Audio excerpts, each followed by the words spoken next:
Hello everyone. This presentation is about heart valve replacement surgery, and more specifically, the pros and cons of mechanical and biological replacement valves.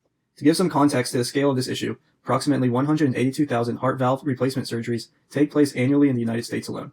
Heart valve replacement surgery is commonly done to correct either stenosis or regurgitation. Stenosis refers to a heart valve that narrows, not allowing blood to flow normally while the valve is open. This results in reduced blood flow to the body. Regurgitation refers to a heart valve that does not fully close, resulting in backflow of blood. There are two types of replacement valves that are commonly used: biological valves, also known as tissue valves, and mechanical valves. Biological valves are typically obtained from either cow or pig donors. In rare cases, human valves can be used. Mechanical valves are made out of durable, man-made materials such as metal or ceramic. Getting into the pros and cons of the different types of valves, starting with mechanical, the major pro is that they are much more durable than biological valves. They typically last a patient's entire lifetime without needing follow-up surgeries or future replacements. The major con associated with mechanical valves is that there is an increased risk of thrombosis, or blood clotting, on the artificial valve. If a blood clot forms on the valve and breaks off, it can lead to a heart attack or a stroke. As a result, patients with mechanical valves must take anticoagulation medications or blood thinning medications such as warfarin. There are many lifestyle implications of taking anticoagulation medications, which we'll discuss in these next slides. Anticoagulants such as warfarin can have many side effects. They include severe bleeding, digestive problems, severe headaches, joint pain, bruising, coughing up blood, dizziness, vision changes, and many others.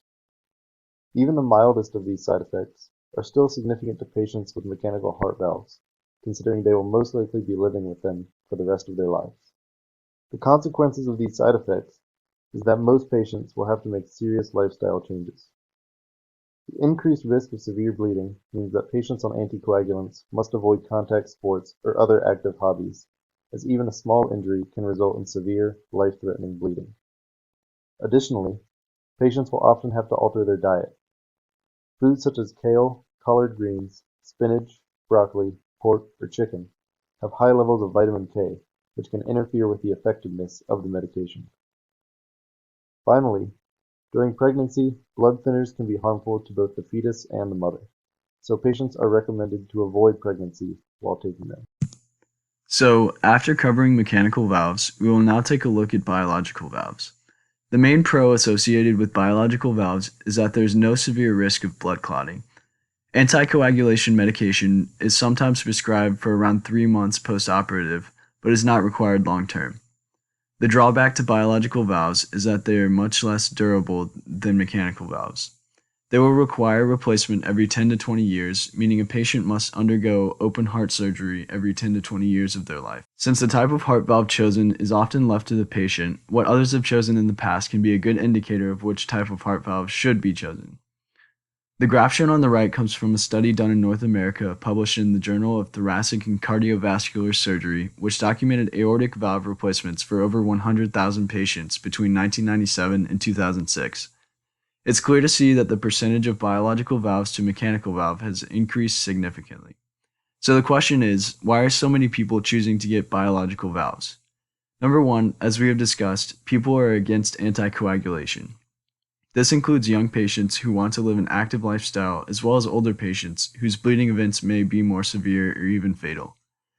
Number two, reoperation isn't a significant risk, meaning that patients are willing to compromise having their heart valve replaced more often to avoid the cons of a mechanical valve. And number three, the technology for tissue valves is evolving, resulting in a longer lifespan for these valves. So to conclude, for patients over 75, biological valves are almost always the recommended option. The need for follow-up heart valve replacement surgeries 10 to 20 years down the line is not a major consideration for people in this demographic. For patients under 75, biological valves are still a great option due to the lifestyle changes required by mechanical valves and anticoagulation medication. While multiple open heart surgeries is not ideal, the survival rate of these surgeries is quite high, around 98.5%. Thus, in many cases, the low risk of death from multiple surgeries is optimal compared to enduring daily hardships associated with anticoagulants. Finally, for patients expecting pregnancy, biological valves are recommended due to the harmful effects of anticoagulants on fetuses. And here are our references.